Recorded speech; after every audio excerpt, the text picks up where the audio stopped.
Luego el silencio. Era delgada, tendiendo hacia flaca, de mediana estatura, piernas delgadas, largas, pelo largo entre rubio y castaño, un cuello largo. Después me diría que de niña sus compañeros de escuela se burlaban de ella. Le llamaban jirafa.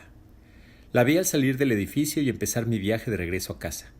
En el camino hacia la salida del estacionamiento pasó frente al carro. Ella con rollerblades. Salió del camino que venía del quad y entró al estacionamiento para bajar a la calle Willock, justo frente a mi carro. Patinaba con esa languidez extraña que tienen las chavas jóvenes. La miraba desde mi carro, cansado después de un día caminando de junta en junta. Ya estaba listo para irme directamente a casa y sentarme frente a la tele. Las sombras se alargaban en esa tarde de otoño. Los árboles estaban en el proceso de cambiar de color. Octubre. Dartmouth College. Estas historias empiezan así. Los vecinos. Otra vez. Gritan. Miro el reloj. Las 2 de la mañana. Salgo de la cama y me voy hacia la ventana. Afuera todo está oscuro. Muy oscuro. Puedo ver que entre los árboles hay una luz prendida en su casa. Estoy seguro que es la luz de su habitación. Por unos momentos les quiero gritar que se callen, que aunque vivamos en el bosque, que aún hay gente que tiene que trabajar al día siguiente. Vacilo en llamar a Juliana. Sé que estará despierta porque está estudiando para un examen. Camino por la habitación. Los gritos de él por entre los árboles. Espero que algún oso se encabrone y se meta a su casa. Pienso salir a la universidad. Dormirme en mi oficina. Algo. También me entra la idea de ir al dormitorio de ella, pero sé que no sería bien visto. Bajo a la sala donde no se pueden oír los gritos y me acuesto sobre el sofá. Saco un periódico por debajo de los colchones y empiezo a leer. El titular anuncia la muerte de Nixon. Miro la fecha, 23 de abril de 1994. Cierro el periódico y saco una revista. Data de 1989. La caída del muro de Berlín. Me quedo dormido leyendo sobre las celebraciones. ¿Otra vez?, me dice cuando le cuento a la mañana siguiente. Sí, creo que van hacia un récord nuevo. Han peleado 3 noches esta semana. Estamos en el Dirt Cowboy tomando desayuno. Le digo que me dormí en la sala. Ay, Daniel, por eso te ves tan cansado. Cambio de tema y le pregunto si está preparada para su examen de antropología. Hace una mueca. Voltea la mirada hacia afuera y sonríe. No estudié. Me pasé casi toda la noche consolando a Tiffany, confiesa.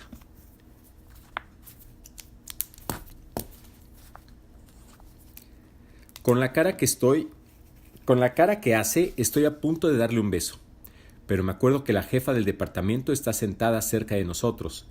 Y aunque nuestra relación es más o menos public domain, todavía no se me quita la idea de que alguno saldrá que reclamar que no está bien visto tener una relación con una alumna. Y no es que sea una gran diferencia de edad. Tengo 33 años y ella 22. Mi asesor de tesis dobla la edad de su segunda esposa. Se entiende, según me contó Lupe antes de venirme a New Hampshire, el amor al final no es nada más que el resultado de la proximidad. Estábamos sentados en un puente abandonado, tomando cerveza. Oíamos el ruido del río que pasaba por debajo de nosotros. Era una noche clara de junio. Las estrellas se veían con más nitidez porque no estábamos cerca de ningún pueblo. Lupe cantaba esa rola que decía: The stars at night, they shine so bright. Y a mí me tocaba la respuesta: Deep in the heart of Texas. Pero no le seguía la onda. Pensaba en mi ex Alicia, que de vez en cuando me llamaba. Aunque había pasado más de 3 años desde que llegué a Texas, todavía me acordaba de ella en ciertas noches. Nada más que proximidad, me repitió Lupe. Esa tarde de otoño la miré acercarse a mi carro para luego pasar frente a mí. Perdido en el cansancio de las reuniones de ese día, casi no la vi hasta que pasó a mi lado. Se llamaba Juliana, aunque en ese instante no lo sabía. Tampoco sabía que era mexicana, que estudiaba historia, ni que esa tarde había sido el aniversario del mes en que decidió dejar a su novio, un undergrad en Harvard. Tampoco sabía que dentro de unas semanas se sentaría a mi lado en el Dirt Cowboy y se presentaría Juliana. Todo eso vendrá después, como también lo demás. Enamorarnos, irse a vivir conmigo, en la casa al lado del lago y pasar noches que no podrá dormir por los gritos de los vecinos. En ese momento solo la miraba patinar por la calle, mi carro siguiéndola, como si me guiara por un pueblo extraño. Había estado en Hanover un mes, invitado como profesor visitante por el año académico. Daba un seminario ese trimestre sobre geografía urbana. No me agradó mucho la idea de irme a vivir a New Hampshire, una parte del país que desconocía por completo y que me quedaba lejos de mi querido Southwest. A la vez, la oferta me vino bien para tomar distancia y quitarme finalmente lo de Alicia. El salario me ayudaría y era Dartmouth.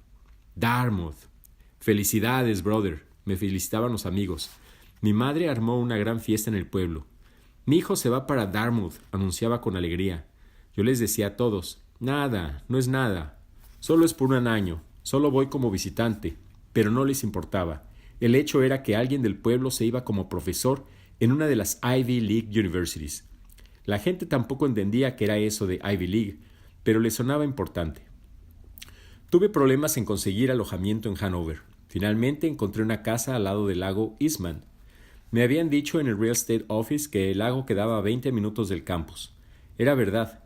Tomaba 20 minutos para llegar a Eastman, pero de allí eran 20 minutos más por caminos estrechos y sinuosos entre el bosque para llegar a la casa. El viaje a campus me tomaba 40 minutos. La casa era de madera, con una sala que abría una terraza grande con vista al lago. Estaba rodeada de vegetación. La única otra casa que quedaba cerca estaba a unos 10 metros. Casi no se podía ver por los árboles. La dueña vivía en Boston y usaba la casa para el verano y varios fines de semana cuando quería escaparse de la ciudad. Aceptó alquilármela por un año. Cuando negociamos el contrato me habló de la cantidad de actividades que ofrecía Eastman: esquiar sobre agua, alquilar canoas, hiking por el bosque, ciclismo, montar caballo, pescar en el verano, esquiar sobre nieve, tanto cross country como bajar por el ski slope que estaba a un lado del lago, pescar sobre el lago congelado y una cantidad de actividades más que me hacían saber que la casa que alquilaba era una puerta a un mundo lleno de actividades. Cuando le expliqué que lo que buscaba era un espacio tranquilo para trabajar, me dijo que la casa también era perfecta para eso. En vez de puerta que se abría, era una que se podría cerrar al mundo. Para uno que buscaba esa soledad y ese alejamiento, era perfecto, la paz total. Uno podría sacar a su Thoreau interno, pero para mí, que me sentía a gusto en las ciudades, que me sentía contento con ver edificios altos, tráfico y capas de contaminación en el aire, vivía en terror. Si tuviera que escoger entre tipos de campo, prefería siempre los campos abiertos, con pocos árboles, como los del Valle Central de California, donde vivía mi familia. El bosque no me inspiraba confianza, menos los ruidos por la noche de los animales. Cualquier cosa podría pasar desapercibida.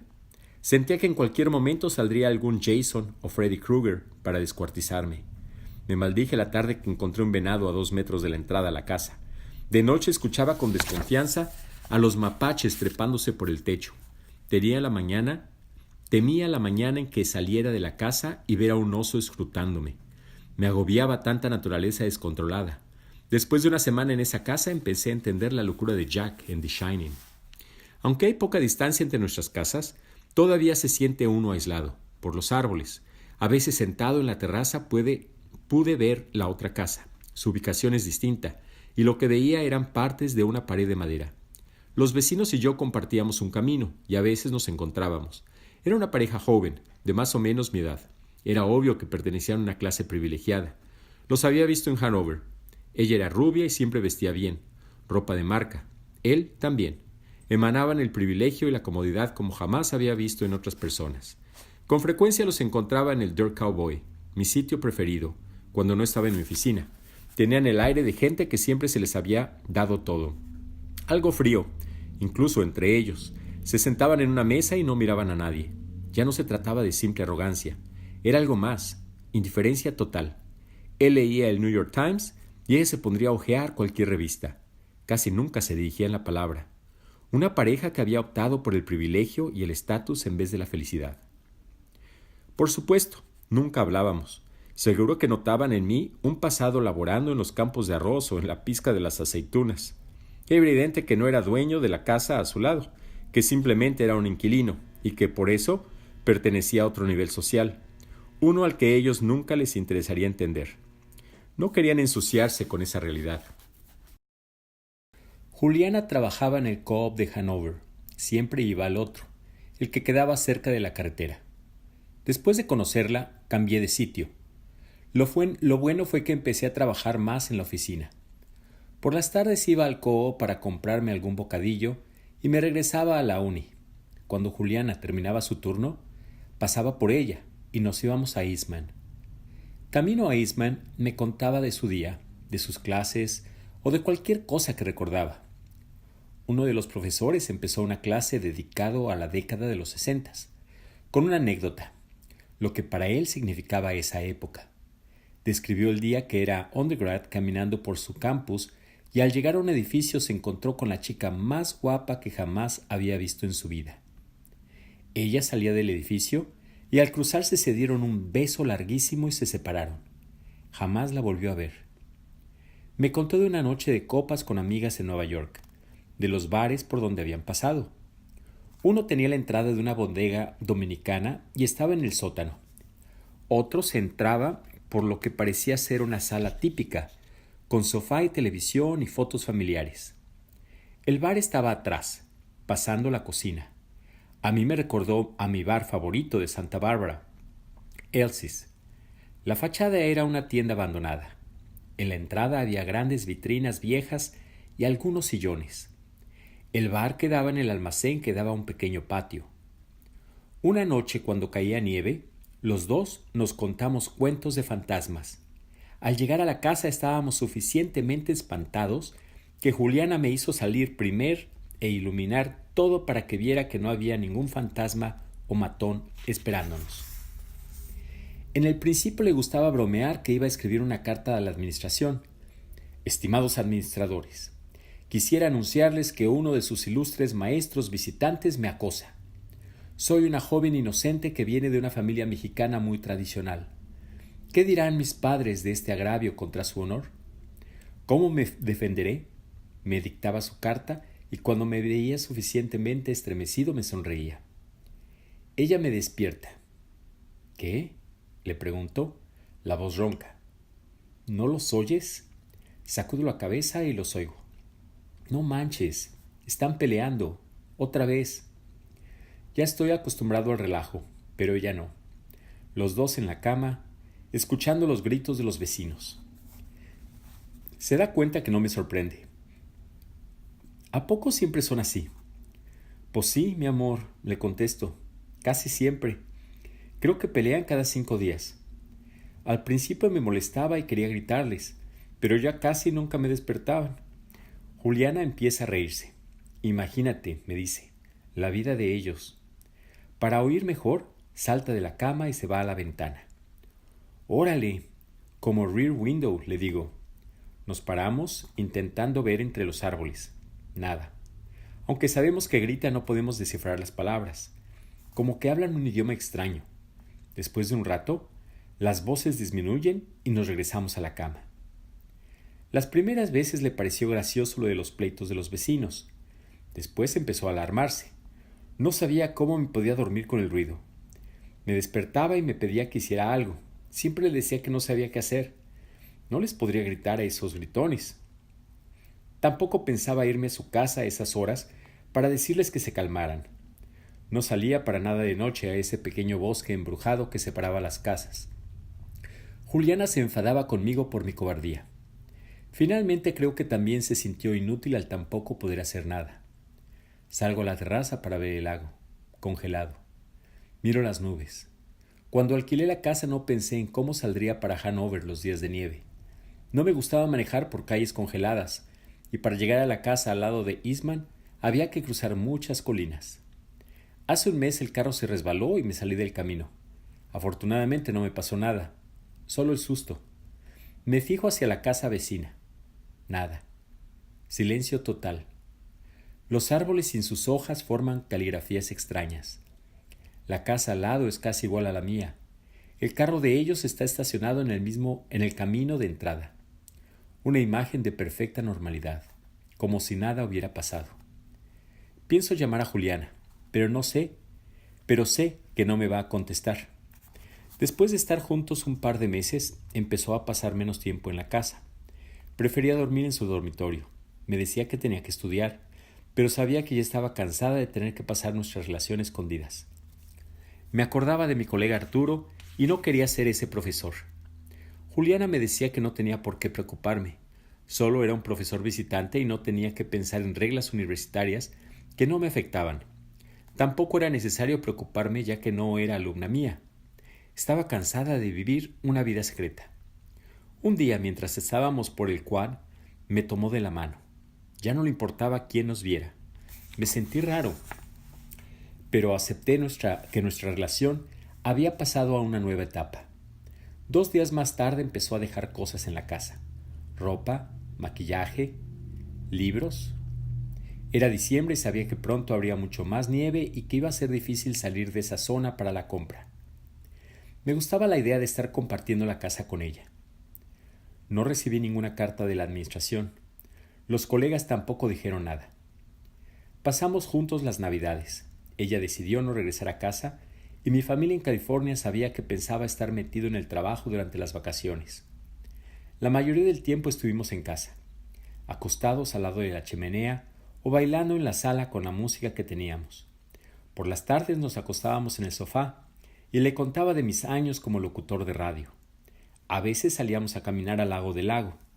Nos imaginábamos la última pareja en el mundo. Hicimos el amor en cada una de las habitaciones, en la cocina, el comedor, la sala y en las escaleras, hasta en la terraza, bajo una cobija gruesa de lana. Aún así sentíamos el frío y al terminar nos regresamos corriendo a la comodidad de la sala para que yo prendiera el fuego. No llegamos a hacerlo en el sótano. Era demasiado frío y despedía un aire de miedo. ¿Aquí es donde se esconden los cadáveres?, me dijo cuando lo vio por primera vez. Hablábamos de conseguir un perro, pero pensé que la dueña de la casa no nos daría permiso. Soñábamos con la llegada de la primavera para que pudiéramos alquilar una canoa para remar sobre el lago. Nos dimos cuenta en esos días que éramos una pareja cursi. Miro de nuevo la casa, toda silenciosa. No se ve nada que se mueva detrás de lo negro de sus ventanas. Sé que allí dentro pasó algo. Sé que por alguna razón ha cerrado las cortinas. Estudio el lago. Me pregunto cuánto se descongelará. Oigo pisadas en la nieve. Algo viene entre las ramas. Los sonidos crispantes mueren rápido en el aire. Y le veo. Está caminando por el camino que recorre el lago. Está solo. Lleva ropa de pescar. Me acuerdo que le había visto salir a una casita sobre el lago congelado donde pescaba. Me mira y saluda, como si nada, como si siempre fuéramos cuates. Sube a su casa y entra por la puerta del patio. Es un día helado. Después del primer pleito que me despertó, les vi salir una tarde del Hanover Inn. Se vestían impecables. Puse especial interés en ella, pero no tenía ningún rastro, ningún moretón, nada. Simplemente parecían la pareja perfecta del pueblo. Se subieron al carro y se fueron. Seguí caminando a la librería. Durante el mes que vivimos en la casa los vimos solo una vez. Acabábamos de caminar hasta donde se alquilaban canoas y estábamos de regreso a casa. Me venía hablando de una amiga suya de la Ciudad de México. Odiaba el frío y hablaba de buscarse un trabajo en un lugar cálido. Lo más caliente, mejor. Pensamos en qué diría si estuviera en New Hampshire. Nos estábamos riendo cuando los vimos. Estaban en el patio de su casa, los dos perfectos en sus chamarras de invierno. Parecían un anuncio para el catálogo de L.L. Bean. Los vimos y nos callamos. No decía nada. Estaban parados como maniquíes en pose de photoshoot para revista de moda alta. Cuando entramos a casa nos reímos tanto que nos salían lágrimas. No sé cómo puede vivir esa gente, me dijo. Pues le contesté. Alguien me dijo que los ricos no son como nosotros. La primera vez que vino Juliana a la casa le di un pequeño tour. Le presenté la cabeza de venado colgada encima de la chimenea. Después le enseñé las hamburguesas vegetarianas que me encontré en el refrigerador.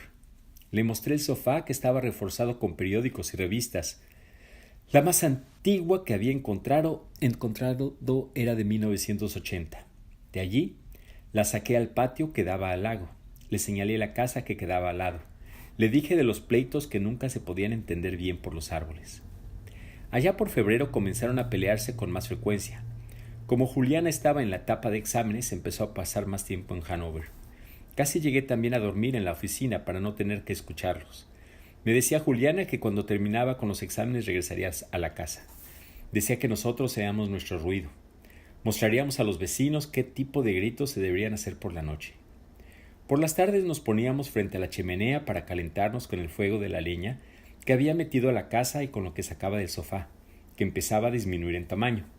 A veces Juliana sacaba alguna revista o periódico del sofá y me leía lo que encontraba. ¿Sabías que NASA va a mandar un Space Shuttle para arreglar los defectos del telescopio Hubble? O dice aquí en el New York Times que hay que ver la nueva película de Almodóvar, una que se llama Mujeres al borde de un ataque de nervios. Esta revista dice que Jurassic Park es una maravilla tecnológica. Esta otra dice que con su nuevo disco, The Bends, Radiohead no tiene futuro. Hago un pequeño tour de la casa. Aquí en este sillón se sentó Juliana mientras hablaba con su madre. Aquí en esta mesa cenábamos comida del co-op, porque a ninguno nos interesaba guisar mucho con las pocas cosas que había en la cocina. En esta alfombra nos acosábamos para mirar la cabeza del venado. Imaginábamos que era una cabeza mecánica, como en Disneylandia. En cualquier momento empezaría a hablar y a cantar. Allí en esa pared colgaba su chamarra verde, su bufanda roja y su gorra negra. En este cuaderno al lado del teléfono me escribió una carta de amor. En este escalafón me retó a una carrera a la habitación. En esta cama dormíamos. Debajo de estas cobijas nos abrazábamos. Los gritos, otra vez. Nos despertamos asustados. Se oían más fuertes. Pensé que fue por la ausencia de hojas en los árboles o porque no había viento esa noche. Ya era el colmo. Salí de la cama para ponerme las botas de nieve y mi chamarra cuando me dijo que no la dejara sola. Quédate aquí conmigo, por favor. No va a pasar nada, no me dejes sola. No me dejes sola. Estaba sentada en la cama, las cobijas agarradas hasta la boca, el miedo en los ojos, aterrada. Decidí quedarme. Pensé que solo era otro pleito en el Fight Club que tenían. Me metí a la cama y la abracé. Los gritos seguían, más y más fuertes. Nos abrazamos más y más fuerte. De repente un golpe. Nos miramos. Silencio. Nadie dijo nada. Luego el silencio. A la mañana siguiente bajamos a tomar café. Desayunamos en silencio. Cuando salimos a la universidad, no quisimos mirar la casa de al lado. Esa tarde, cuando fui a buscarla al co-op, me dijo que no quería quedarse en la casa esa noche. No me dio ninguna excusa, ni yo se la pedí.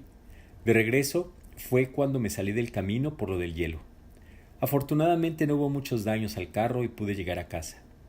En la casa vecina no había ninguna luz. Esa noche, cada vez que escuchaba algún ruido, un animal corriendo por el techo, una rama tocando la ventana, el viento paseando por los árboles, me despertaba imaginando lo peor: una hacha, unos martillazos, una sierra eléctrica. Nunca me despertó lo que esperaba. En los días siguientes vi menos a Juliana. Sabía que había empezado la etapa del distanciamiento. Poco a poco sus cosas empezaron a desaparecer de la casa. Juliana la abandonaba y no podía hacer nada. Miraba por la ventana a la casa vecina. Ningún movimiento. Si veía a alguien, era a él, saliendo a pescar. Vivía como si nada hubiera pasado. De ella, nada. Regreso a la ventana para mirar al lago. Juliana estará entrando al trabajo. Pienso en la primavera. Espero que llegue pronto para ver el lago descongelado de nuevo. Me sostengo con la promesa de la primavera, para tener hojas en los árboles entre las casas, para poder tomar mi café en la terraza, para ojalá encontrármela de nuevo, tomando café en el Dirt Cowboy, caminando por la calle con el pelo rubio suelto, ya libre de los gritos, y así también poder ser guiado por las calles por Juliana, patinando en rollerblades.